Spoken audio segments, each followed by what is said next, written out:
The scent of rosemary and thyme should have been calming, it usually was, but today the fragrant herbs in my basket smelled like fear, my own fear, sharp and metallic in the back of my throat. I kept my head down, my pale hair a curtain, as I moved through the bustling kitchen of the Silvervein Pack. For 3 years, I had perfected this, the art of being a shadow, a whisper, a girl no one truly saw. Alara, the quiet human who sorted herbs and asked for nothing. Until the world shattered with 7 words. The Alpha King wants to see you. Captain Kale, the king's stern-faced head of security, stood in the kitchen doorway. His voice was like gravel, and it scraped across the sudden, deafening silence. All chopping, all chatter, all clatter of pots ceased. Dozens of eyes, wolf eyes, pinned me where I stood. My fingers clenched around the basket handle, the wicker biting into my palm. The little silver locket around my neck felt suddenly heavy, a cold anchor against my hammering heart. My mother's last gift, her last words. Never let them see the storm inside my heart. Never. Why? The word was a dry leaf crumbling from my lips. Kale's expression didn't change. The Alpha King does not explain his summons, he commands, come.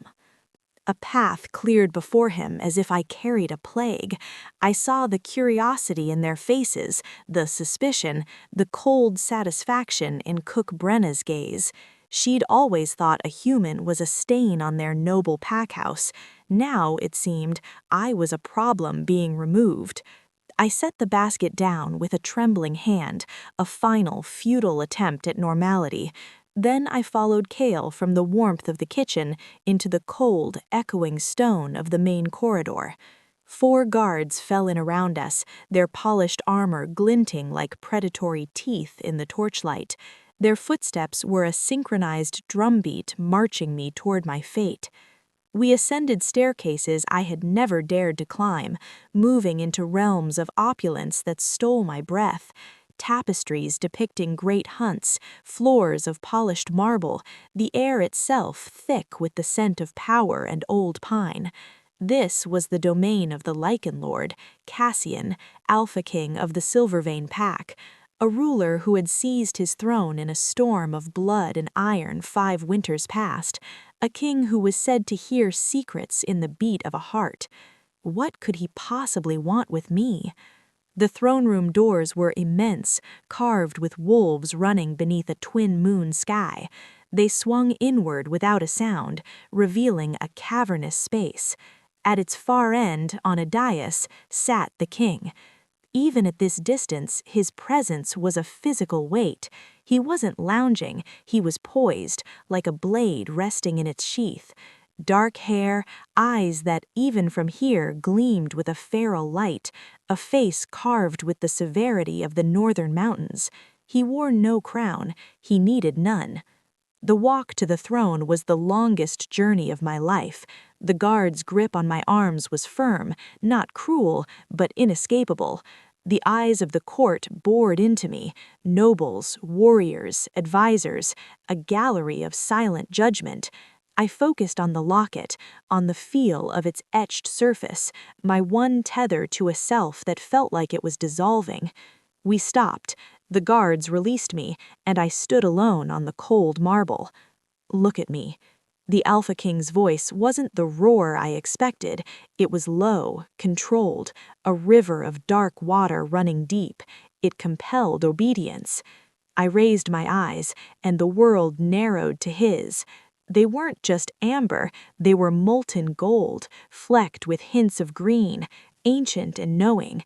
He looked younger than his reputation, but there was an ageless gravity in his gaze that stripped me bare. Your name. Not a question, a demand for confirmation of a fact he already knew. Elara, Your Majesty. My voice was a thread. Elara. He tested the name, and it sounded different on his tongue. You have lived among my wolves for 3 years, in my kitchens. You are a ghost in my halls. Why? The question was a trap. Any answer could be wrong. I was granted sanctuary, Your Majesty. I am grateful. I work, I stay out of the way. You do, he agreed, leaning forward slightly. The movement was subtle, but the entire room seemed to lean with him. You are exceptionally good at staying out of the way, yet trouble seems to find your shadow. My blood ran cold. I don't understand. 3 of my guards are dead, he stated it plainly, and a ripple of angry murmurs spread through the court. Found in the night, their throats silenced, no enemy scent, no sign of struggle, as if they trusted their killer. Horror washed over me, icy and complete. You think Your Majesty, I could never. I have no strength, no skill. The first was found near the kitchen gardens, he continued, as if I hadn't spoken. The second by the outer wall of the servants' quarters. The third at the edge of the western forest. His golden eyes locked on mine, unblinking. Places you are known to walk, places a quiet, unnoticed girl might go unseen. Tears of sheer frustration pricked my eyes. I walk to be alone, to think, not to kill. I am human. What you suggest is impossible. Is it? He murmured, and that doubt in his whisper was more terrifying than any accusation. He rose from his throne, and the court collectively held their breath. He descended the dais steps, and the heat of him reached me before he did, a warmth that spoke of the immense power coiled beneath his skin. He stopped an arm's length away. I had to tilt my head back to meet his gaze, and in that moment I felt smaller than I ever had, a mouse before a mountain lion. Your fear, he said, his voice dropping so only I could hear, smells of innocence. But your eyes hold a secret, Ilara. They have seen storms. He saw too much. My mother's warning screamed in my head. Never let them see the storm inside my heart. Never. I am just a survivor, Your Majesty, I whispered, the truth and a lie tangled together. Survivors are rarely just anything, he countered. He lifted a hand, and for a heart-stopping moment, I thought he would touch my cheek. Instead, he gestured to the locket. Silver, an interesting choice for a human girl living among lichens. For most, it is a reminder of vulnerability. My hand flew to the necklace. It was my mother's. I see. Something shifted in his expression, a flicker of recognition. It was gone before I could grasp it. He turned his back on me, addressing the room. Take her to the North Tower chamber. She is not to be harmed. She is to be observed. The guards moved in. This wasn't a dungeon sentence, but it was a cage all the same, a gilded cage. As I was led away, a spark I thought long extinguished flared to life in my chest. Not just fear, but indignation. 3 years of silent gratitude, of bowed heads and muted steps, and this was my reward? To be a suspect for crimes I couldn't fathom? I turned my head, speaking to his broad, retreating back. I am innocent, Your Majesty, and I may be a ghost, but even ghosts can bear witness. He paused. He didn't turn, but his shoulders stiffened almost imperceptibly. After a moment, he continued walking, but his final words drifted back, clear as a bell in the hushed room. We shall see, Ilara. The night has a way of revealing what the day hides. We shall see what or who you truly are. The North Tower chamber was spacious, airy, and utterly secure. The door locked with a definitive thud. I rushed to the window, but it overlooked a sheer drop to the rocks below. No escape. I sank onto the bed, clutching the locket. The Alpha King's words echoed. Your eyes hold a secret. They have seen storms. He had no idea. The storm he sensed wasn't just from the past. It was a tempest locked inside me, one my mother taught me to cage with every breath, a secret that made the accusation of killing guards with my own hands laughable, yet somehow more dangerously close to a terrible truth. I was innocent of the murders, but I was guilty of a far greater deception, and as the twin moons began to climb into the twilight sky, I knew with a sinking certainty that Cassian, the Alpha King with the seeing eyes, would not rest until he had unraveled it all. And what would he do when he discovered the storm? Would he see a monster or something else? The night stretched before me, long and sleepless. The king's final promise was a hook in my soul. The night has a way of revealing what the day hides. I feared what the coming darkness would reveal, not just about a killer in their midst, but about the storm within the ghost girl. And I feared even more what the Alpha King would do when the ghost was gone and only the storm remained. Sleep was a fractured thing, a series of shallow dips into dark water, where shadows with golden eyes asked unanswerable questions. I jolt awake, the unfamiliar softness of the tower bed feeling like a trap, the silence of the stone walls pressing in with the weight of accusation. Innocent, but guilty, the paradox echoed with every beat of my heart. Just before dawn, a key turned in the lock. I sat up, pulling the fine wool blanket to my chin, my pulse a frantic bird against my ribs. It wasn't Captain Kale or a guard. A woman entered, her movements silent and efficient. She carried a tray, the scent of hot tea and fresh bread cutting through the cold morning air. Her hair was a deep auburn, streaked with silver, and her eyes held a quiet, assessing intelligence. I recognized her vaguely from the edges of court, Liana, one of the king's most trusted advisors. "You should eat," she said, her voice neither kind nor unkind. She set the tray on a small table by the window. "Strength will be required." "For what?" My voice was raspy from disuse and dread. "More accusations? A trial?" Liana studied me, her head tilting in a distinctly wolf-like manner. "For clarity," she said simply. "The king seeks truth, not a scapegoat, though many in the court would be content with the latter." She poured a cup of tea and handed it to me. The ceramic was warm, a small human comfort in this inhuman situation. I took it, my fingers trembling. "Why are you here?" I asked.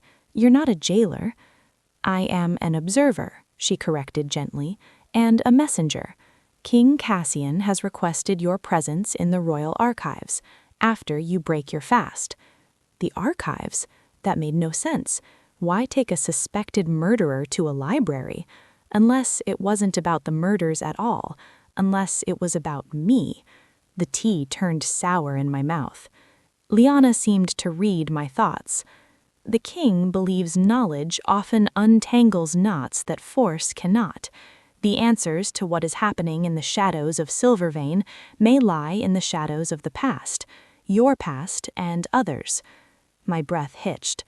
"I've told him all I know of my past." "Have you?" Her gaze was penetrating but not hostile. It was the look of a scholar examining a rare, puzzling text. "You arrived during the Harvest Wars, a half-starved child with eyes too old for her face.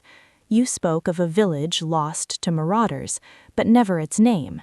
You carry a silver locket, a thing of beauty and protection, when most humans in wolf territories wear iron for fear of the Fae, or trinkets of wood. You are a collection of curious details, Alara. The king is a man who notices details." She left me then, the door locking again behind her. I stared at the steam rising from the tea, seeing not vapor, but the ghosts of all the careful omissions of the last 3 years. I had thought my story thin but serviceable. Now I saw it for what it was, a tapestry full of holes, and Cassian was holding it up to the light. I ate because she was right. I needed strength. The bread was soft, the cheese sharp, the tea fragrant with herbs from the very gardens I tended. It tasted like the last meal of a life that was already over. An hour later, Liana returned with 2 guards. I was led not to a grand hall, but deeper into the heart of the mountain keep, down spiraling stairs and through corridors not with tapestries, but with shelves. The air grew cool and dry, smelling of parchment, aged leather, and stone dust. The royal archives were a cavernous space, carved into the mountain itself. Shafts of pale morning light cut through high windows, illuminating floating motes of dust and endless rows of towering shelves stuffed with scrolls, books, and strange artifacts. It was a silence that hummed with accumulated knowledge. And there, at a large oak table strewn with open volumes and maps, stood Cassian. He was out of his formal attire, wearing a simple, dark tunic. He looked more like a scholar than a warrior king, though the power in his broad shoulders and the alert set of his body was unmistakable. He was examining a brittle scroll, his brow furrowed in concentration. He glanced up as we entered. His golden eyes found mine, and that strange electric awareness jolted through me again. He dismissed Liana and the guards with a subtle nod. The heavy door closed, leaving us alone in the vast, silent library. For a long moment, he just looked at me. The anger I expected wasn't there. Instead, I saw intense curiosity, and under it a shadow of concern. "You are not what you seem, Alara," he began, no preamble. He gestured to the scroll before him. "These are accounts from the Harvest Wars, lists of settlements lost, refugees documented at border posts. Your name does not appear. Your village, which you never named, does not appear in any record of attacks from that season." The floor felt unsteady. Many records were lost. It was chaos. "True," he conceded, leaning back against the table, "but the mind of a survivor is its own record. You speak in your sleep." Ice flooded my veins. "No. Last night, the guard posted outside your door reported you cried out. 2 names, Kalin and Sariel." He pushed off the table and took a slow step toward me. "They are not common human names. They are old names, lichen names, from bloodlines thought diminished." The storm inside me stirred, rattling its cage.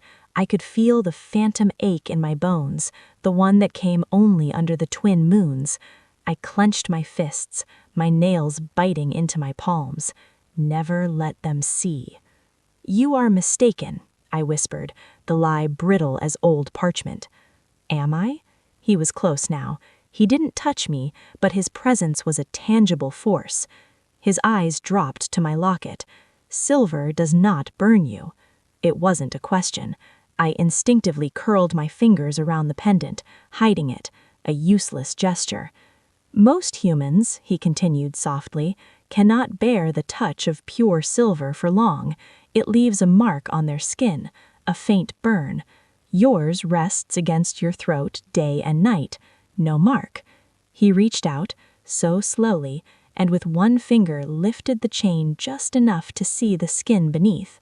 His touch was startlingly warm. "See? Unmarked." I jerked back, my heart a wild drum. "What are you saying?" "I am saying the evidence points in 2 contradictory directions." He began to pace, a caged wolf reasoning aloud. "You, a seemingly weak human, are placed near 3 inexplicable killings. The obvious conclusion is you are a pawn, a distraction, or a culprit using some hidden weapon. Yet everything about you, your strength that is not strength, your fear that is not entirely fear, your history that is not history, whispers a different story." He stopped pacing and faced me, his gaze blazing with intensity. "I do not believe you killed my guards, Alara, but I believe you know what did. I believe you recognized the scent on the wind, the pattern in the shadows. It frightens you to your very soul because it's a mirror reflecting a part of yourself you have locked away." Tears of sheer panic and relief welled in my eyes. He didn't think I was a murderer, but his truth was more dangerous than any false accusation. "You're wrong," I breathed, but the protest had no strength. "Then prove it," he said, his voice dropping to a low, urgent whisper. "Help me, not as a prisoner, but as a consultant. You see things others miss. You move unseen.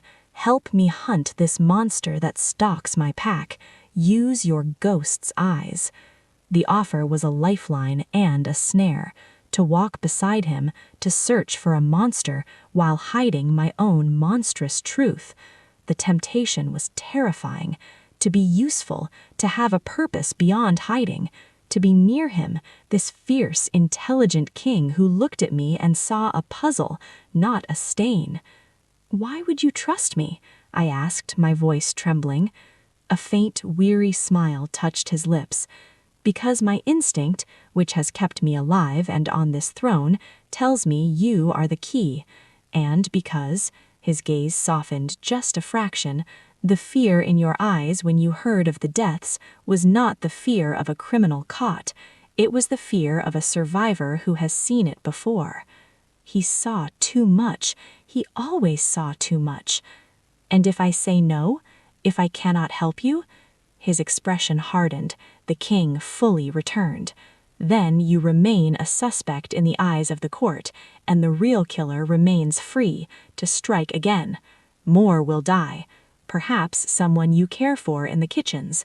Perhaps," he said grimly, "someone closer to the throne." The unspoken threat hung between us. He was giving me a choice, but it was no choice at all. Prisoner or partner, both paths led to the exposure of my secret, but one allowed me to perhaps prevent more death. I looked at the ancient books around us, stories of wars. Talking to Cassian in the quiet tomb of the archives was different.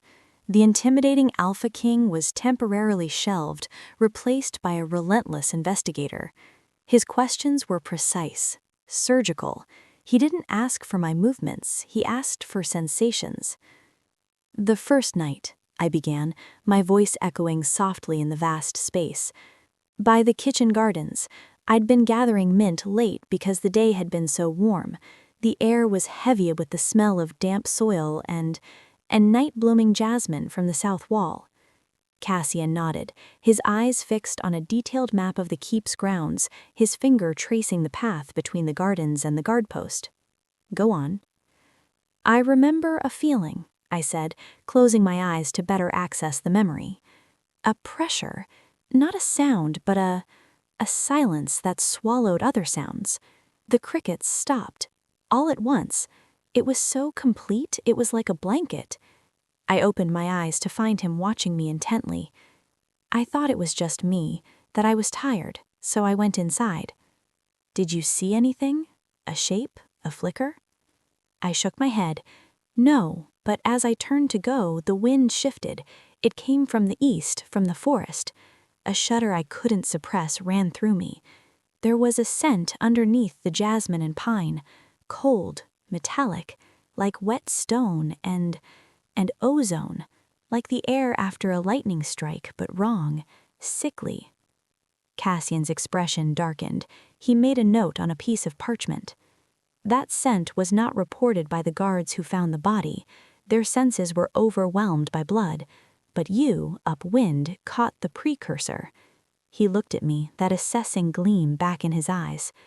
"A human nose should not be that keen." I ignored the implied question, pressing on. "The second murder, near the servants' wall. I heard that one." His head snapped up. "You heard?" "Not the act," I clarified quickly, a fresh wave of horror chilling me. "I was in the laundry courtyard, fetching a shawl I'd left to air. I heard a call, the guard's all-clear signal to his partner on the next wall. It was normal. Then, maybe a minute later, a gurgle, short, cut off, and then the most terrible silence. I wrapped my arms around myself. I told myself it was a bird, an animal. I was afraid to go look. I was a human girl in the dark. What could I do?" "You survived," he said, and there was no judgment in it. "What else?" The scent again, fainter, carried on a breeze from the north, that cold, wet stone smell, and something else, something almost floral but decayed, like roses left to rot in a sealed room.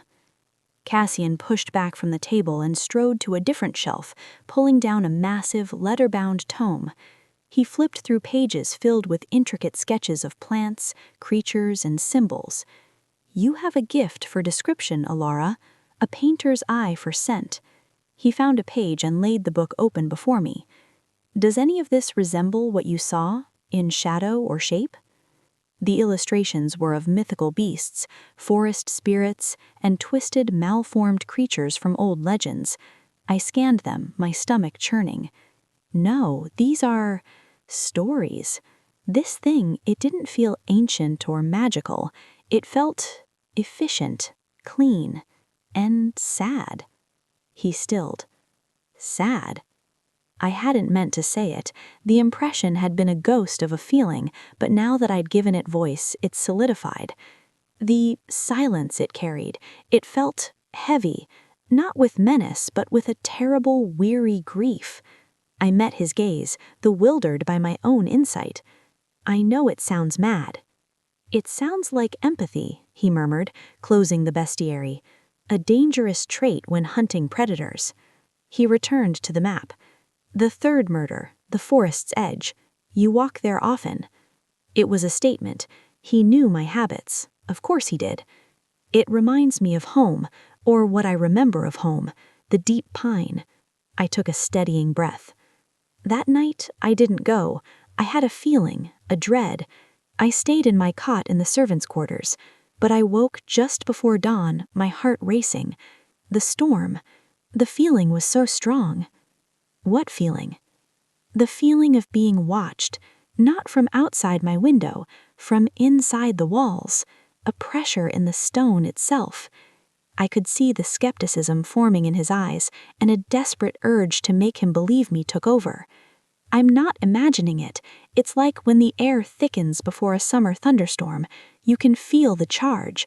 I felt that, but it was focused, searching." Cassian leaned on the table, his arms braced, his face inches from mine. His golden eyes searched my face with an intensity that stole my breath.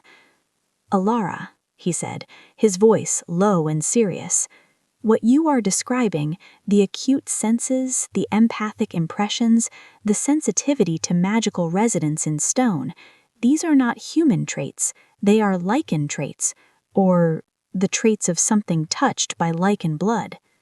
The cage door inside me rattled violently. I looked away, focusing on the dust motes dancing in a sunbeam. "You said you wanted my help, not my biography." "They are one and the same," he insisted, but he didn't push further. He straightened, tapping the map at the forest's edge. "The killer is not entering from outside. The wards would have shattered. It's inside. It knows the keep. It moves like a ghost, but it leaves this emotional residue you can sense, a signature of despair." He frowned, a new line of thought occurring to him. "The items stolen. From each body a small personal token was taken, a clan ring from the first, a braided leather wristband from the second, a luck stone from the third." My head jerked up. "Stolen?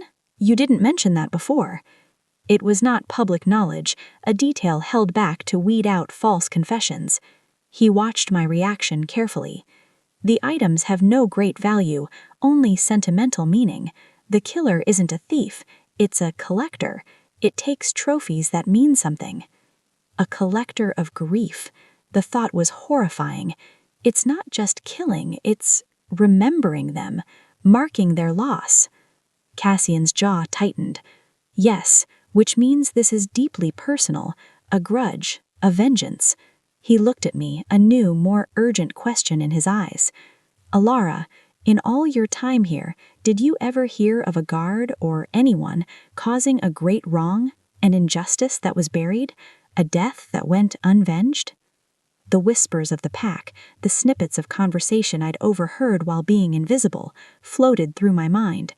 Old scandals, a disputed promotion, a forbidden love affair that ended badly. But nothing that felt big enough for this. "No," I said, "nothing like this." "Then perhaps the wrong was not against a person," he mused almost to himself, "but a concept, a law, a tradition?" He suddenly swept up his notes. "Come, we're going to the scene of the third killing, now, in daylight. I want to see it through your ghost's eyes." The command brooked no argument. He called for Cale, and within minutes we were a small, somber procession leaving the keep's main gate, the Alpha King, his stern captain, 2 guards, and me, the former kitchen girl, walking at the king's side. The stares from the warriors on the walls were palpable.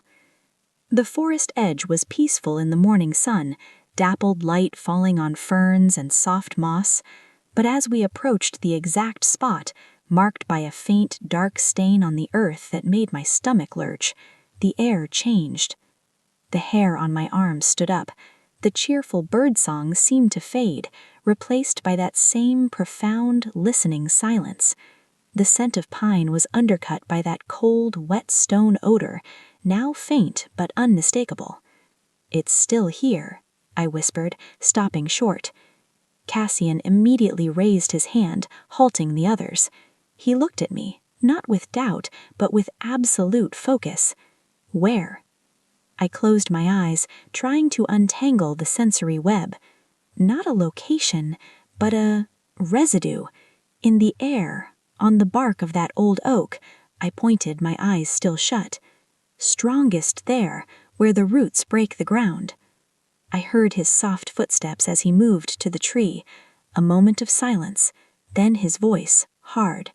"Cale, look here." I opened my eyes. Cassian was crouched by the gnarled roots. Claw marks. Not wolf claws. They were too short, too close together, and they were fresh, slicing through the moss and into the wood beneath. "These weren't here yesterday," Cale growled, his hand going to his sword hilt. "It came back," Cassian said, his voice dangerously quiet. He looked from the marks to me, standing frozen a few yards away. It came back to remember, or to watch. He stilled, brushing soil from his hands. "Alara, can you follow it, the feeling?"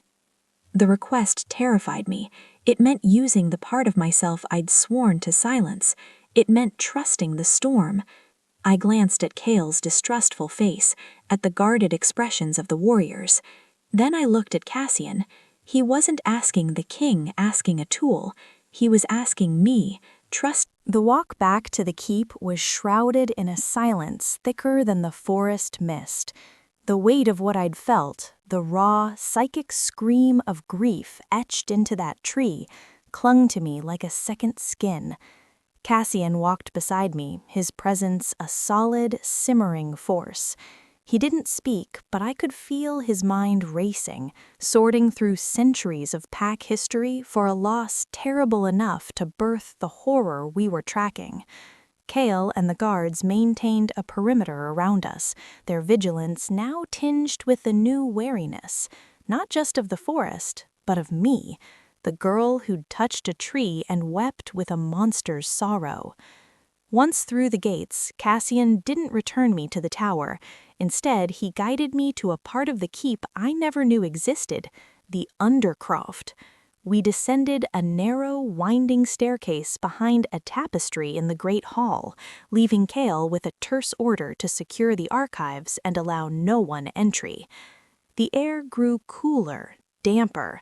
The walls changed from dressed stone to rough-hewn rock, veined with mineral deposits that glittered faintly in the light of Cassian's torch. This was the bone of the mountain, the old, forgotten places. "Where are we going?" My voice echoed strangely in the passage. "To the beginning," he said, his tone grim. Silvervein Keep was not always a lichen stronghold.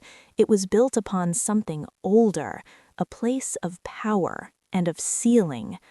The word sealing sent a fresh chill through me. We reached a heavy iron door banded with silver. Cassian produced an ancient, ornate key from his belt and fitted it into the lock. With a groan of protest, the door swung inward. The chamber beyond was small and circular. Unlike the archives, it held no books. Instead, the walls were carved runes, their meanings lost to time. In the center of the room stood a stone plinth, and on it rested a single massive ledger, bound in what looked like weathered gray hide. "The Chronicle of Echoes," Cassian said, placing the torch in a sconce. He approached the ledger with a reverence usually reserved for sacred things. "This is not a history of victories. It is a record of sins, of tragedies so profound they left a stain on the pack's soul, transgressions that created ghosts." He opened the heavy cover. The pages were not paper, but thin sheets of treated bark, the writing upon them a stark, angular script. Every Alpha King is sworn to maintain it, to record any act that might fester into a curse.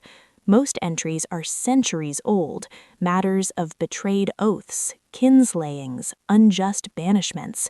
He began to turn the pages carefully, his eyes scanning the cryptic text. "We are looking for a loss, a death that was not avenged, a love destroyed, a name that became forbidden to speak." I stood beside him, looking at the strange script. I couldn't read it, but as my gaze drifted over the symbols, a faint, sympathetic ache began behind my eyes.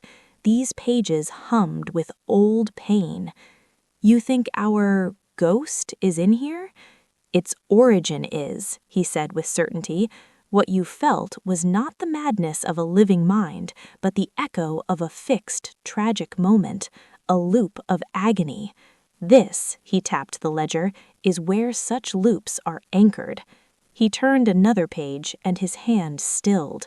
The air in the chamber seemed to grow heavier. "Here." The script on this page was different, darker, the ink looking almost stained into the fiber, and at the top a name was circled with a band of silver ink that still seemed to shimmer faintly.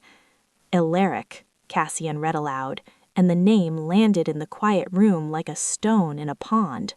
A violent shudder racked my body. Alaric, I knew that name, not from stories, but from the dark, waterlogged depths of my own nightmares. A face I could never quite see, a voice that called to me in the dead of night. Cassian's eyes snapped to me. "You know it." I've heard it," I whispered, my throat tight. He looked back at the page, his face pale in the torchlight. Alaric was not a king. He was a guardian, the first and last of his kind, a lichen born not of two wolves, but of wolf and... He trailed off, his jaw working. "The script is old, the terms archaic. Child of the deep echo. Protector. What happened to him?" "Betrayal." The word was flat, final. "During the war with the Silvervein Pack 3 centuries ago, the Alpha then, my ancestor Vorian, was desperate. Alaric's power was great, but slow, rooted in the mountain itself. Vorian demanded a quicker, more violent solution. Alaric refused, believing it would desecrate the deep magic and doom the pack in the long run. Vorian accused him of cowardice, of treason. He had him imprisoned, not in a cell, but in the heart of the mountain, in a chamber sealed with silver and blood oaths, to still his treacherous tongue and bind his useless power. A tomb within the mountain. My hand flew to my locket. The cold, wet stone scent, the feeling of being watched from inside the walls. "He died there," I said, not a question. "It says his spirit, bound and wronged, fractured. Part remained in the deep, but an echo, a wraith of his grief and rage, seeped into the stones of the keep itself, a silent, suffering witness to the pack's life, growing stronger with every act of casual cruelty, with every small injustice. Cassian looked up, his golden eyes haunted. It says the echo would only wake when the pack forgot its shame, when the last memory of the injustice faded from living mind. And the pack forgot, I realized.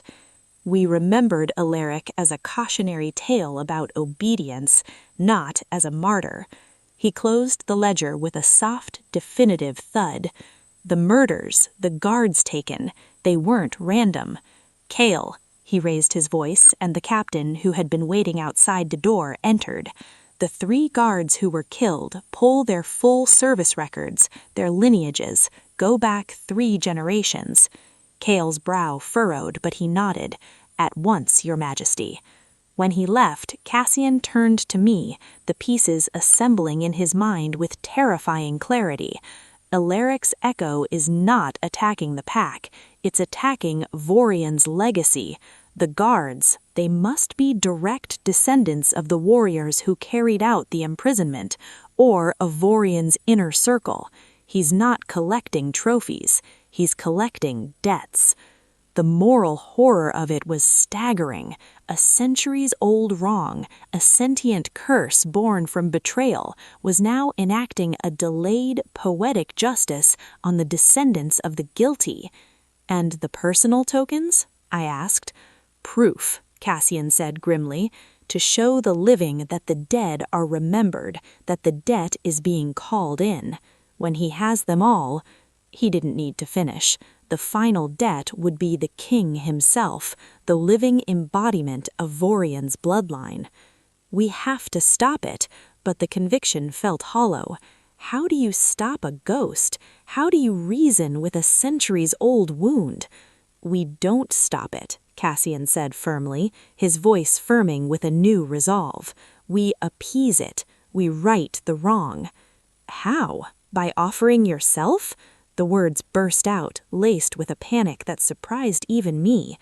A strange, soft look crossed his face, there and gone in an instant. No, by giving Alaric what was denied, a voice, a memorial, justice. He gestured to the ruined walls around us. This chamber was built to contain echoes, but it can also be used to amplify them, to let them speak. A terrible understanding dawned on me. You want to talk to it. I want to listen, he corrected. And you, Ilara, are the only one who can hear it clearly. You are the bridge, just as Alaric was. The storm inside me roared in denial. This was too much. To willingly open myself to that torrent of grief, to become a conduit for a tortured spirit, it felt like inviting the madness in. I'm scared, I breathed, backing towards the door. He moved, not with kingly command, but with a startling swiftness, blocking my path. His hands came up, not to grab me, but to frame my face, forcing me to meet his gaze. His touch was warm, grounding against the pervasive cold of the chamber. Ilara, he said, his voice low, urgent, stripped of all royal pretense. You have lived half in shadow, fearing the power of your own senses. I see it. You call it a storm to be caged, but what if it's not a storm? What if it's a gift, a sensitivity that lets you hear the songs of stones and the sorrows of ghosts, the same gift Alaric had? His words unlocked a door deep inside me. My mother's fear, her warnings, they hadn't been about a curse, they had been about a truth. The plan was a fragile thing, spun from desperation and old magic. We had one night before the next full moon, when the energies in the stone would be at their peak, when Alaric's echo would be strongest and most likely to strike again. Our window was slim, our tools untested, a king's resolve and a girl's secret sensitivity. We returned to the circular chamber. Cassian sent Cale to gather the 3 stolen tokens from the evidence chest under the strictest secrecy. While he was gone, Cassian began to activate the chamber. He didn't chant or wave his hands. Instead, he pressed his palms against specific runes on the wall, channeling a soft, golden pulse of his own alpha energy into them. One by one, the ancient carvings began to glow with a faint silvery light, like captured moonlight in the stone. "The runes are a conduit," he explained, his voice strained with effort. "They can dampen an echo, or amplify it, so it can manifest enough to communicate. We are choosing the latter, a dangerous choice." I watched the light spread, crawling across the walls like luminous veins. The air began to vibrate with a low, sub-audible hum that resonated in my teeth. The storm inside me, usually a distant rumble, stirred in response, not with panic, but with a strange, sympathetic resonance. It recognized this place, this energy. Kale returned, a small velvet pouch in his hand. His distrust of me was a palpable force, but his loyalty to Cassian was absolute. He handed the pouch to the king. "The guards are posted above. No one will disturb you." His eyes flicked to me. "Is this wise?" "It is necessary," Cassian said, taking the pouch. "Leave us, Captain, and remember, this never leaves this mountain." With a final, dubious glance, Kale retreated, sealing the iron door behind him. We were alone in the glowing, humming chamber. Cassian opened the pouch and carefully placed the 3 tokens on the stone plinth beside the chronicle: a simple iron clan ring, a worn leather wristband, a smooth gray luckstone. They looked so small, so heartbreakingly ordinary against the weight of the ancient ledger. "These are the anchors to its grief," he said quietly, "the focus of its vengeance. They will draw the echo here, to the seat of its original betrayal." He turned to me. His face was all sharp angles and solemn shadows in the rune light. "You are the bridge, Ilara. You must reach for it, not with fear, but with acknowledgement. You must let it know it is seen." My heart was a frantic prisoner in my chest. How? "Touch the ledger, the record of its pain. Open yourself to the memory in the stone. I will be here." He moved behind me, not touching me, but close enough that I could feel the steady, warm radiation of his presence at my back. "My energy will be a tether, a lifeline back to the now. You will not be lost, I promise." I believed him. In that moment, with the hum of ancient power in the air and his unwavering presence at my shoulder, I believed his promise more than I had ever believed anything. I stepped up to the plinth. The silver locket felt warm against my skin, a tiny counterpoint to the chilling energy rising from the ledger. I took a final steadying breath, my mother's face in my mind, not in warning, but in love. "You are not a curse, my heart. You are a listener." I placed both hands flat on the open page where Alaric's name shimmered. The world dissolved. It wasn't a vision, not exactly. It was an experience. I was plunged into a cold so profound it was beyond temperature. It was the cold of absolute solitude, of centuries of silence. The crushing weight of the mountain was above me, around me, in me. I was stone, and I was trapped within stone. Then the pain, not physical, but spiritual, a rending, a severing. The betrayal was a fresh wound even after 300 years. The fury of being bound by those you swore to protect. The howling, impotent grief of a guardian sealed away from the world he was born to safeguard. And beneath it all, the endless, echoing question, why? The sorrow threatened to pull me under, to dissolve my sense of self into its vast, lonely ocean. I felt myself slipping, my edges boring. Then a warmth, a golden thread in the dark. It wrapped around my consciousness, not restraining, but anchoring. Cassian. His will was a steady pulse, a reminder of a heartbeat, of sunlight, of a world above the stone. "I am here. You are not alone." Held by that tether, I did not fight the echo. I did what Cassian asked. I acknowledged it. "I see you," I thought, pouring the sentiment into the torrent of feeling. "I hear your pain. You were wronged."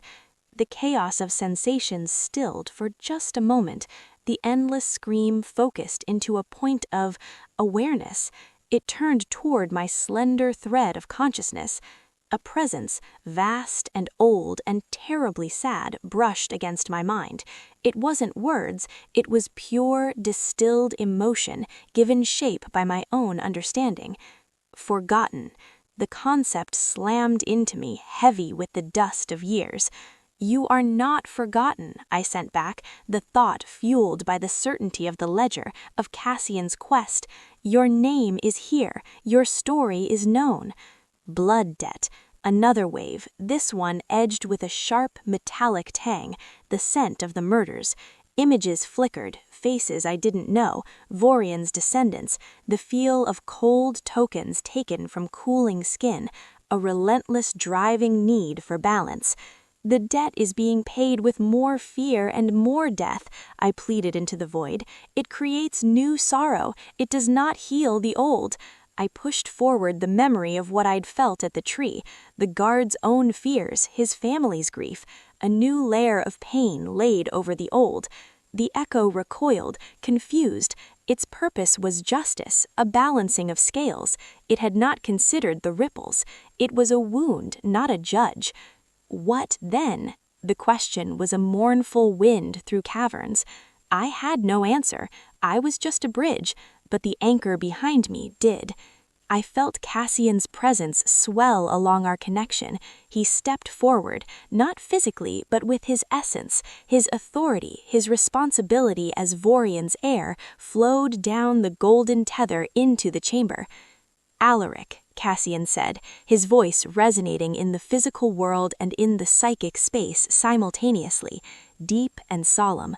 "Guardian of the deep echo, I am Cassian, Alpha of Silvervein. I speak for the blood of Vorian. I acknowledge the betrayal. I bear witness to your suffering." The presence focused on him with an intensity that my mental knees buckled. The anger surged again, but it was met by Cassian's unwavering, regretful calm. "The debt cannot be paid with more blood," Cassian continued, his voice a steady rock in the psychic storm. "It only deepens the wound in the soul of this pack, but it can be honored. Your name will be restored. Your story will be told in the great hall, not in a hidden ledger. A memorial will be carved in the heart of the mountain where you fell, so your sacrifice is never again forgotten." He paused, and I felt him gather his will, offering the most profound restitution. "And I will unbind you, not from the mountain you are part of, but from the cycle of vengeance. I will break the seal of Vorian with my own blood and my own oath. Your echo will be allowed to rest, to become one with the peaceful memory of the stone, not the prison of it." The author hung in the shimmering air of the chamber and the dark sea of the echo's consciousness. The relentless driving need for vengeance hesitated. It was presented with something it had longed for in its twisted way: remembrance, honor, peace. How? The echo's question was softer now, a whisper of doubt. "Through her," Cassian said, and I felt his attention, his profound trust turn to me. "Ilara is the bridge. She will carry your story to the living. She will help build your memorial, and she will be the witness to the oath that sets you free." The immense presence turned its focus back to me. This time there was no assault of grief. It was an assessment. It sensed the storm in me, the kinship of a soul that also lived between worlds, that also heard the songs of stones. It saw a listener, not a tool. A complex emotion, something akin to reluctant recognition, washed over me. Then a single clear impression formed, not in words, but in a crystalline understanding that settled in my mind. The tokens, return them to the earth from which their bloodlines sprang. With respect, the debt is suspended. And then a warning, sharp and cold. The moon rises, another bears the taint. He will come for the crown. He seeks to wield my grief as a weapon. The presence withdrew, not with a snap, but like a tide receding, leaving the psychic shore cold and empty, the connection severed. I gasped, stumbling forward, my hands leaving the ledger. The physical world rushed back in a dizzying wave, the glow of the runes, the cold air, the solidity of the stone floor. I would have collapsed, but Cassian's arms were there, catching me, pulling me back against the solid warmth. The world above the Undercroft felt strangely bright and loud. The ordinary sounds of the keep, the clatter from the kitchens, distant voices, the shuffle of feet, were an assault after the profound silence of the echoing chamber. Cassian's hand remained firmly at the small of my back as we ascended, a steadying pressure that felt both protective and possessive. The guards we passed saluted, their eyes carefully avoiding mine, but I could feel the weight of their curiosity. We didn't return to the tower or the archives. Cassian led me to his personal chambers, a suite of rooms adjacent to the throne room that were surprisingly understated. Rich woods, deep colors, shelves of books and maps. It spoke of a ruler who valued thought as much as strength. He closed the heavy oak door, shutting out the world. "Sit," he said, guiding me to a chair by a crackling fire. He poured a cup of water from a pitcher and pressed it into my hands. "Drink. The connection, it drains more than just the mind." My hands shook, making the water tremble. I drank, the coolness a balm. He watched me for a moment, his own fatigue evident in the slight slump of his shoulders. Then he began to pace, the restless energy of a strategist at war. "A traitor," he muttered, more to himself than to me, "someone who knows of Alaric, who has studied the chronicle or heard the old forbidden tales, someone with enough standing to move through the keep unnoticed, yet with a grievance great enough to murder and frame a ghost." He stopped, his gaze sharpening on me. The echo said he, so our conspirator is male, and he seeks the crown, not just to wear it, but to wield Alaric's grief as a weapon, to harness the fear. A thought, chilling and clear, cut through my own fog. The stolen items, the queen's crown from the ceremonial chamber, that wasn't Alaric. The echo collects personal tokens from the descendants. A crown is a symbol of office, not a person. That theft was for the living traitor, a prize, or a tool. Cassian's eyes flashed with approval. Yes, the crown is silver, imbued with the magic of every alpha who has worn it. With it, and with the people believing a vengeful spirit is on the loose, he could legitimize a coup, claim he alone can placate the curse, or worse, pretend to control it. He resumed pacing. "We have 2 tasks now. First, honor Alaric's terms to neutralize the echo's rage.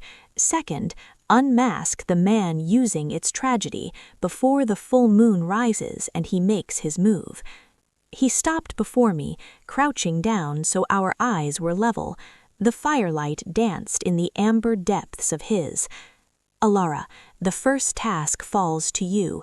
You are the bridge. You understood its language. I will give you Kale and 2 guards of your choosing, ones you feel are clean of this taint. You will take the tokens and return them to the earth, with the respect owed. Do you know how?" I thought of the cold, wet stone scent, the feeling of deep roots. To the heart of the mountain, where the oldest stones are, where the pack's roots began. He nodded. "The Founder's Crypt. It is deep beneath the old grove. It is where the first alpha of Silvervein was laid to rest. The earth there is receptive." He reached out and touched the silver locket at my throat. "Trust your senses. They will guide you in the ritual as they guided you to the truth." His trust was a tangible thing, warming me more than the fire. "And you? What will you do?" A grim smile touched his lips, the first I'd seen that held no shadow of worry or strategy. It transformed his face, making him look younger, warmer. Indeed. A sharp, urgent knock shattered the moment. Kale entered without waiting, his face grim. "Your Majesty, a messenger from the border. The Stormfang and Nightfall delegations have arrived together at the eastern gate. There is tension. Alpha Gideon of Stormfang demands an audience immediately. He claims he has been insulted by our guards." Cassian's kingly mask snapped back into place. A diplomatic crisis, perfect timing for someone who wanted chaos. "I must go," he said to me. Then to Kale, "She stays here. Anya and Rylan are with her. No one else enters." He strode out, a storm of controlled authority. I was left alone in the silent room, the residual peace from the crypt still humming in my veins, but chased by a new sharp anxiety. The trap was set. The players were all arriving on stage, and I, the girl who spoke to stones, was waiting in the wings, knowing that when the traitor struck, he wouldn't be coming for the king first. He'd be coming for the bridge, for me. The great hall of Silvervein Keep was transformed. Where stern stone and military banners usually held sway, now there was a calculated opulence. Long tables groaned under platters of roasted meats, wheels of cheese, and baskets of dark bread. Firelight glinted off polished silver goblets, and the ceremonial torches mounted between tapestries depicting historic alliances. The air was thick with the smells of feast and forge, pine smoke and perfume, and the complex, layered scents of multiple wolf packs in close quarters.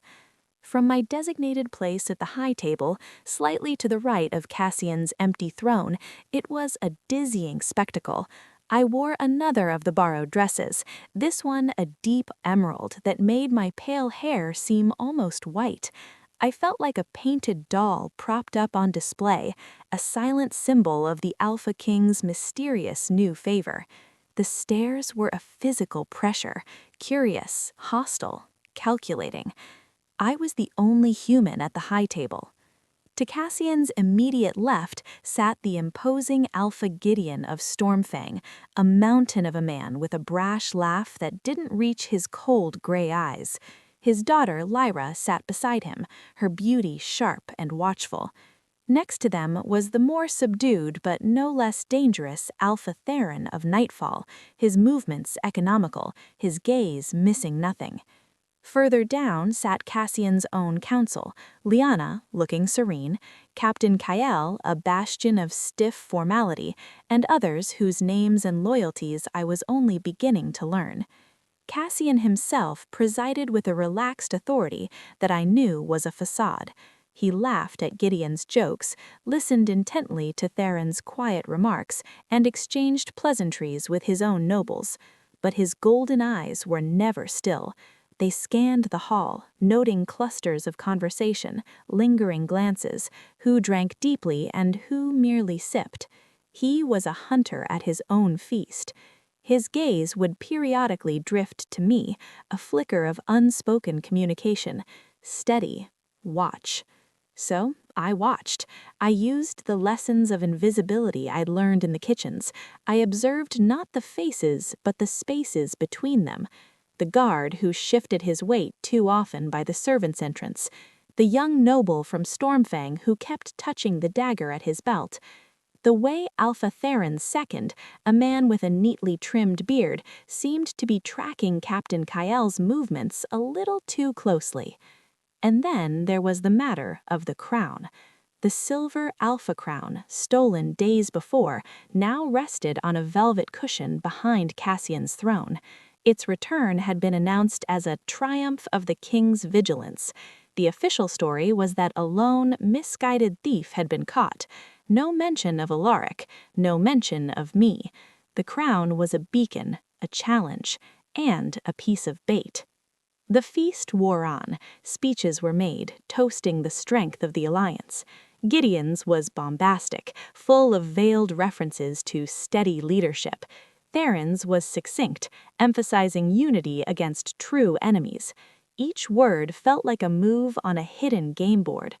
During a lull, as minstrels played and the noise level rose, Liana leaned toward me slightly, her voice a soft murmur only I could hear. "You are holding up well, child. Remember, a still pond reflects more than turbulent water." I gave a slight nod, taking a sip of water from my silver cup. The metal was cool against my lips. Then a scent cut through the melange of roast meat and hearth smoke. Cold, metallic, wet stone. My hand froze, the cup halfway to the table. It was a mere whisper, but it was the same scent from the murder sites, from Alaric's echo. But the echo was at peace. This was different, sharper, hungrier, living. My eyes darted around the hall. The scent seemed to drift from the direction of the Stormfang contingent. I tried to trace it, but it was elusive, masked by perfume and sweat and ale. Cassian noticed my tension. His eyes met mine, a silent question. Before I could even think how to respond, Alpha Gideon slammed his goblet down, the thud cutting through the music. "Enough of this pleasantry," he boomed, a false smile on his face. "We are wolves, are we not? We celebrate strength. I've brought a taste of Stormfang's metal to honor this gathering." He gestured, and from behind his table, 2 of his warriors dragged forward a large iron-bound cage covered with a heavy cloth. A murmur of interest ran through the hall. Cassian's expression remained politely interested, but I saw the muscle in his jaw tighten.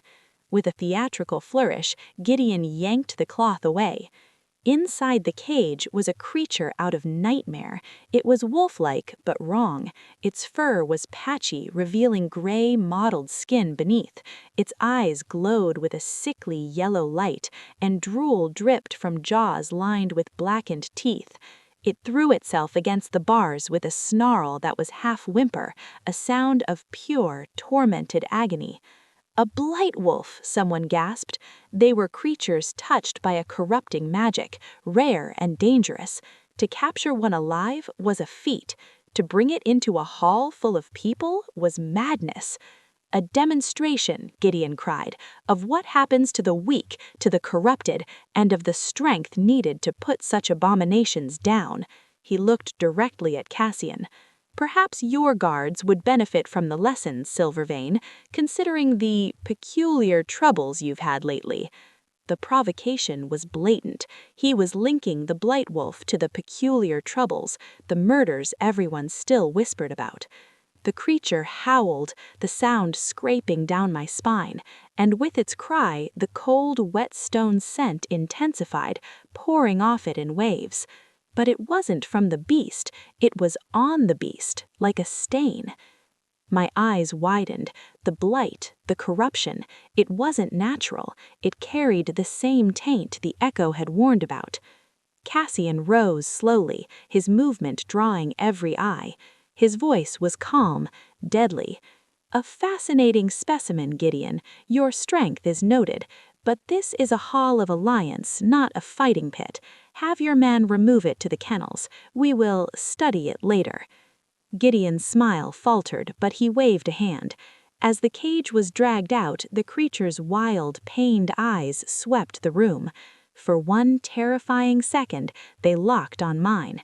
In that yellow gaze, beyond the madness, I saw a flicker of terrible, intelligent recognition. Then it was gone. The feast wore on. Speeches were made, toasting the strength of the alliance. Gideon's was bombastic, full of veiled references to steady leadership. Theron's was succinct, emphasizing unity against true enemies. Each word felt like a move on a hidden game board. During a lull, as minstrels played and the noise level rose, Liana leaned toward me slightly, her voice a soft murmur only I could hear. "You are holding up well, child. Remember, a still pond reflects more than turbulent water." I gave a slight nod, taking a sip of water from my silver cup. The metal was cool against my lips. Then a scent cut through the melange of roast meat and hearth smoke. Cold, metallic, wet stone. My hand froze, the cup halfway to the table. It was a mere whisper, but it was the same scent from the murder sites, from Alaric's echo. But the echo was at peace. This was different, sharper, hungrier, living. My eyes darted around the hall. The scent seemed to drift from the direction of the Stormfang contingent. I tried to trace it, but it was elusive, masked by perfume and sweat and ale. Cassian noticed my tension. His eyes met mine, a silent question. Before I could even think how to respond, Alpha Gideon slammed his goblet down, the thud cutting through the music. "Enough of this pleasantry," he boomed, a false smile on his face. "We are wolves, are we not? We celebrate strength. I've brought a taste of Stormfang's mettle to honor this gathering." He gestured, and from behind his table, 2 of his warriors dragged forward a large, iron-bound cage covered with a heavy cloth. A murmur of interest ran through the hall. Cassian's expression remained politely interested, but I saw the muscle in his jaw tighten. With a theatrical flourish, Gideon yanked the cloth away. Inside the cage was a creature out of nightmare. It was wolf-like, but wrong. Its fur was patchy, revealing gray, mottled skin beneath. Its eyes glowed with a sickly yellow light, and drool dripped from jaws lined with blackened teeth. It threw itself against the bars with a snarl that was half whimper, a sound of pure, tormented agony. "A blight wolf," someone gasped. They were creatures touched by a corrupting magic, rare and dangerous. To capture one alive was a feat. To bring it into a hall full of people was madness. "A demonstration," Gideon cried, "of what happens to the weak, to the corrupted, and of the strength needed to put such abominations down." He looked directly at Cassian. "Perhaps your guards would benefit from the lesson, Silvervein, considering the peculiar troubles you've had lately." The provocation was blatant. He was linking the blight wolf to the peculiar trouble. The day of the full moon dawned with a tense, expectant hush. The keep was a coiled spring, every lichen feeling the primal pull in their blood, their nerves singing with the coming change. For me, the pressure was different, a deep, resonant hum in my bones, the storm inside me responding to the celestial tide. It wasn't a call to transform, but to listen, to feel the immense surge of energy about to be unleashed. I was dressed in practical, warm clothes, a far cry from the feast's finery. Liana met me in Cassian's chambers, her expression serene but her eyes sharp. "The sentinel's perch is the heart's eye of the keep," she explained as we climbed a narrow, spiraling stairwell hidden behind a tapestry. From there, the Alpha Kings of old watched for approaching storms, both of weather and of war. You will see everything. We emerged onto a small, open platform at the very pinnacle of the main tower. The wind immediately snatched at my hair and cloak, carrying the crisp scent of pine and impending snow from the high peaks. The view was breathtaking and terrifying. Below, Silvervein Keep sprawled like a stone beast nestled in the mountain's palm. Beyond its walls, the ancient forest stretched in a dark, rolling sea.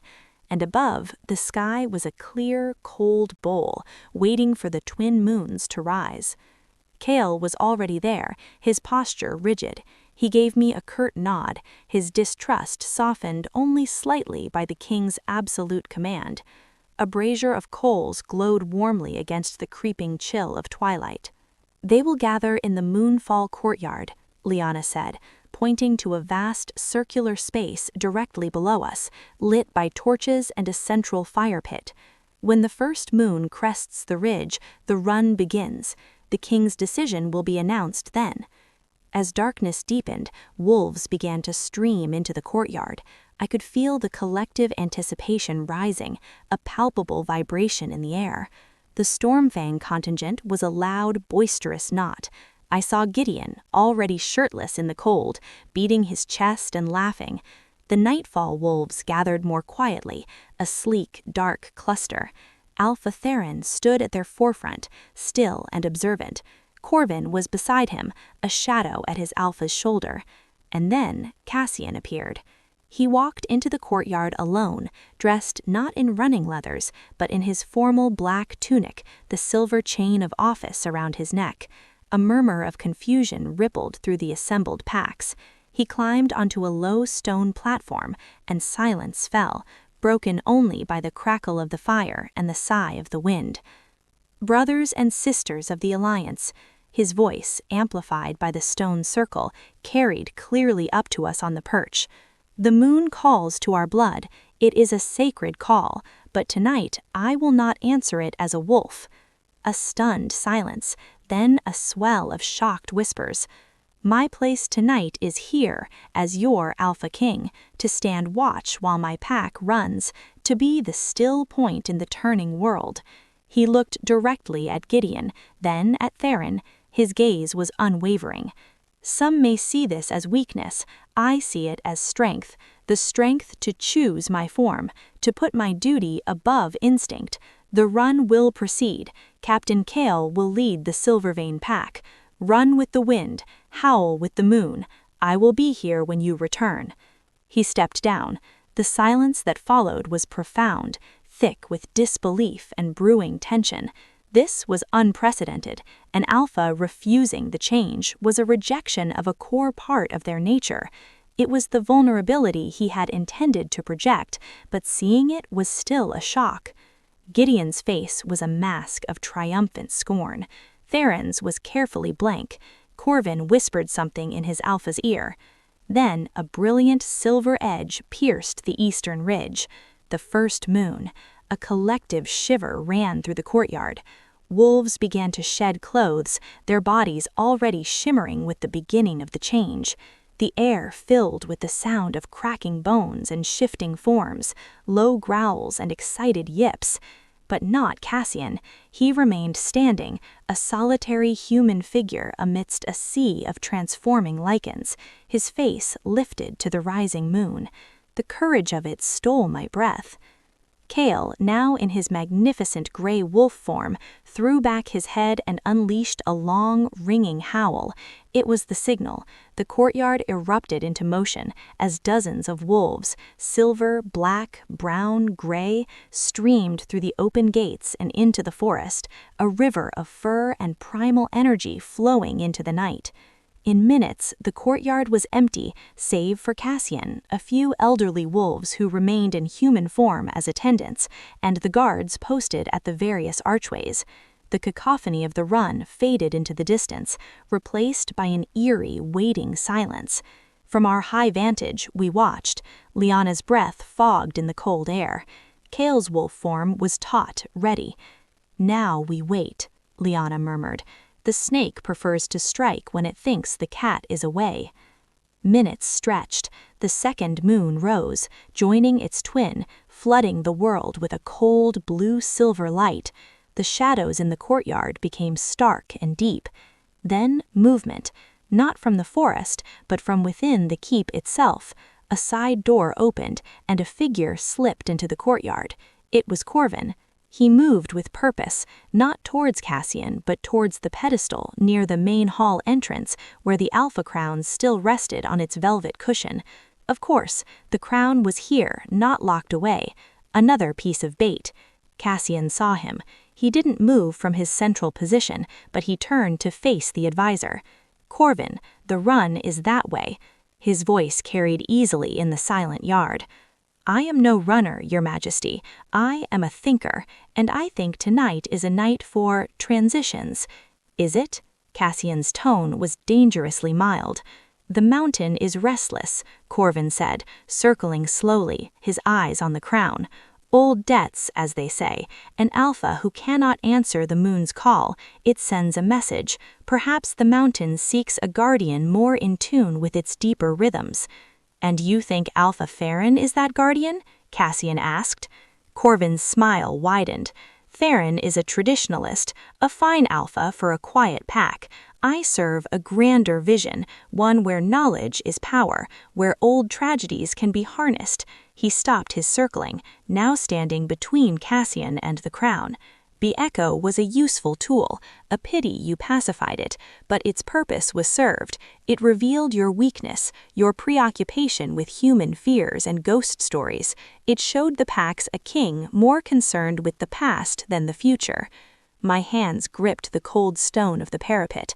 He was admitting it. He had studied Alaric's story. He had somehow amplified or directed the echo's rage, using the murders to destabilize Cassian's rule.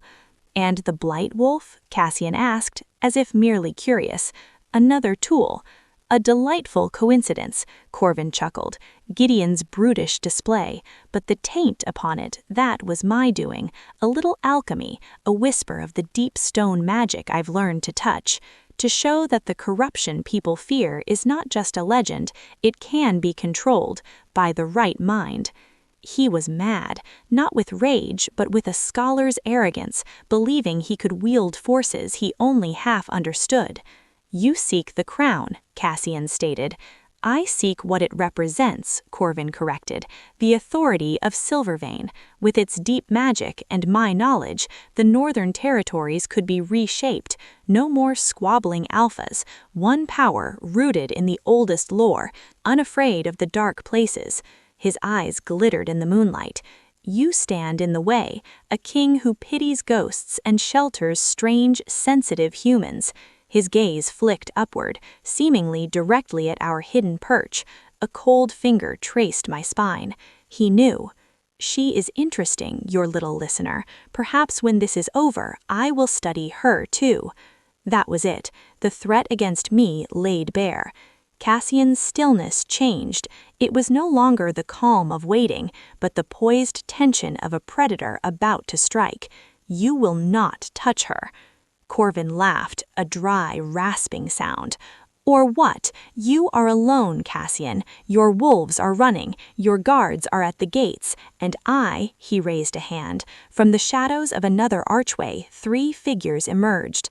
Not nightfall wolves, they were Silvervein guards. Their eyes held a glazed, unnatural obedience. The taint. He had corrupted them. Take the crown, Corvin ordered. Then remove the king. The blight wolf will be blamed for the tragedy, along with any remaining ghost stories. The guards advanced, moving with a stiff, wrong gait. Cassian didn't transform. He simply settled into a fighting stance, his empty hands held ready. He would fight them as a man.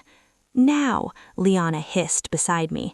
Kale didn't need the command. With a silent, powerful leap, his wolf form cleared the parapet and dropped the terrifying distance to the courtyard below, landing with a soft thud between Cassian and the advancing guards.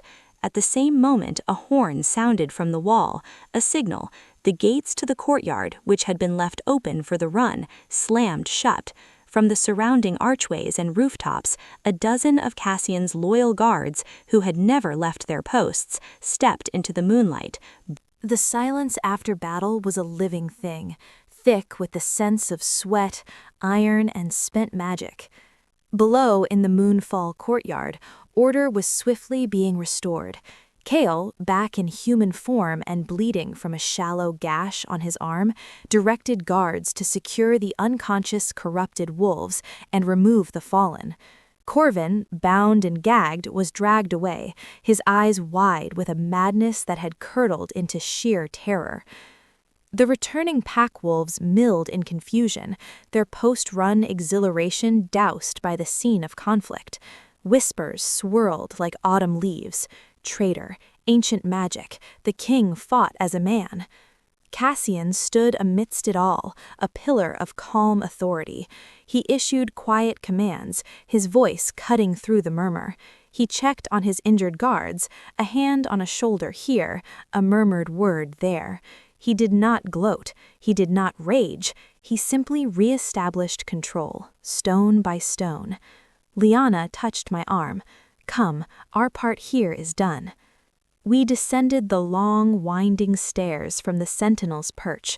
My legs felt shaky, not from the climb, but from the aftermath of the psychic effort. Pushing back against Corvin's call had drained something deep within me. The storm inside was quiet, not coiled, but still, like sea glass after a tempest. We emerged into a side corridor near the Great Hall.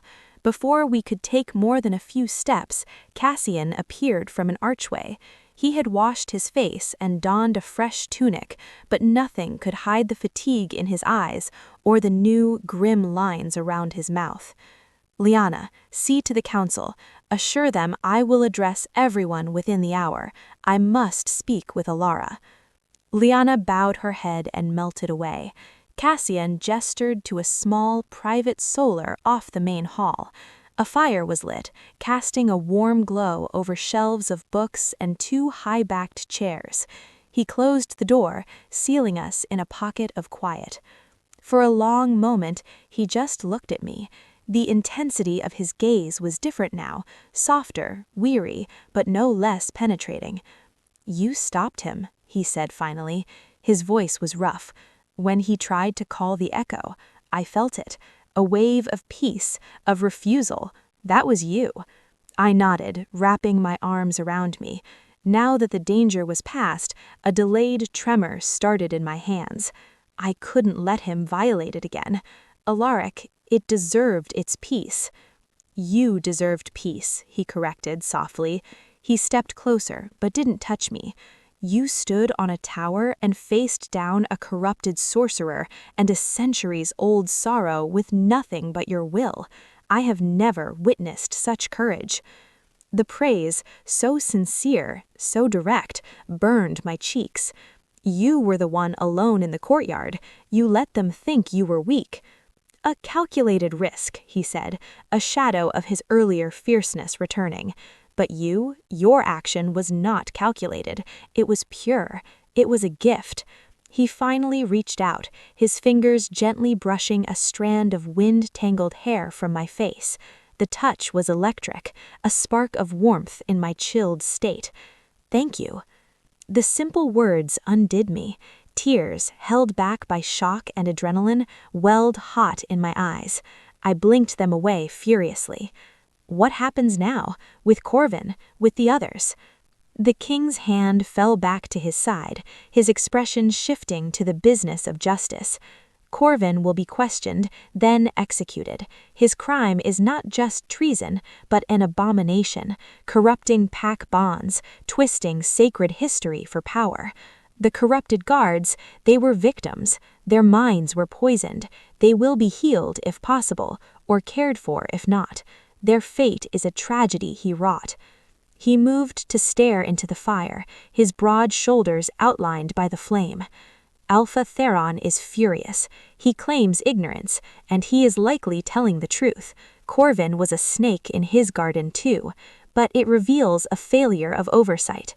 Theron's standing is diminished." Gideon, a faint, humorless smile touched Cassian's lips. Gideon is embarrassed. His grand display was upstaged by a real threat. He will bluster, but he saw me defeat a magical attack without shifting. It gives him pause. The alliance will hold, for now, on my terms. He turned back to me. "But that is politics, dust and words. There is another matter. You." My breath caught. "Me?" "Your secret is no longer just between us and a ghost, Alara. Corvin knew you were sensitive. Others will have suspicions. You cannot return to the kitchens. You cannot be a shadow anymore." The finality in his voice sent a pang of loss through me, sharp and surprising. The kitchens, the herbs, the simple, invisible life. It had been a prison, but it had also been a refuge, a known quantity. Where will I go? He studied me, his golden eyes reflecting the firelight. "That is your choice," he said. "I would have you stay, not as a servant, not as a prisoner, but as an advisor, as the keeper of the deep lore." I stared at him dumbfounded. "I'm not a scholar. I can't even read that ancient script." "You don't need to read it," he said, taking a step closer. "You can feel it. You understand the spirit of the mountain, the weight of memory in the stone. Liana can teach you the words. You can teach us the meaning. You can ensure that an Alaric is never forgotten again, that old wounds are heard before they fester." The offer was staggering, a purpose, a place of honor, a use for the storm that was not a curse. Why? I whispered, the question containing all my confusion, my fear of being truly seen. Cassian was silent for a long moment. The fire popped. "Because when I look at you," he said, his voice low and impossibly earnest, "I do not see a human girl, or a ghost seer, or a tool. I see strength that has grown in the cracks of hardship. I see compassion that could feel a monster's grief. I see a loyalty that stood on a wind-swept tower and defended a kingdom that had only ever asked you to be invisible." He closed the last of the distance between us. "I see the most remarkable person to ever walk these halls, and I would be a fool and a poor king to let you walk away." Tears escaped then, tracing hot paths down my cheeks. He didn't wipe them away. He just waited, his gaze holding mine, offering a future I had never dared to imagine. "I have nothing," I said, my voice thick. "No family, no lineage, no power to offer a king." "You are wrong," he said, and now he did raise his hand, cupping my cheek, his thumb brushing away a tear. His touch was warm, sure. "You have a heart that hears the mountain's song. You have a courage that faces down shadows. You have a truth in your eyes that is worth more than any lineage." His voice dropped to a whisper. "Stay, Alara. Not for the pack, not for duty. Stay for the possibility." The word hung between us, fragile and immense. Possibility. Of what? Of a life unhidden? Of using my gift instead of caging it? Of standing beside this fierce, complicated king, not as a ghost, but as myself? I thought of my mother's locket, warm against my skin. She had hidden me to keep me safe, but perhaps safety was not the only thing to cherish. Perhaps there was also belonging. Perhaps there was also this terrifying, wonderful chance to be known. I placed my hand over his where it rested against my cheek. I felt the strength in his fingers, the calluses earned by sword and scepter. I looked into the eyes of the Alpha King who had seen my storm and had not flinched. "I'll stay," I said, the words feeling like a vow. A profound relief smoothed the weariness from his face. A true smile, small but real, touched his lips. It was a gift. He didn't pull me into an embrace. He didn't kiss me. He simply let his forehead rest against mine, a gesture of shared breath, of quiet understanding. In that touch, I felt his gratitude, his respect, and something else, something warmer and more tentative, a promise of a future yet unwritten. A knock at the door broke the silence. "Your Majesty," Kale's voice called. "The packs are assembled." Cassian pulled back, his kingly mantle settling once more, but his eyes remained gentle on me. "Will you stand with me when I address them?" It was another test, another step into the light. I nodded, my heart pounding with a new, different rhythm, not of fear, but of resolution. "Then come," he said, offering his arm. "Let us go and build a new memory for this pack, together." I took his arm. The wool of his sleeve was rough under my fingers, the muscle beneath it solid and real. As he led me from the quiet solar back into the world of wolves and politics, I didn't look back at the shadow I had been. I walked forward, into the weight and the possibility of a crown I would never wear, but beside a king who had asked me to stay. The ghost was gone. The listener remained.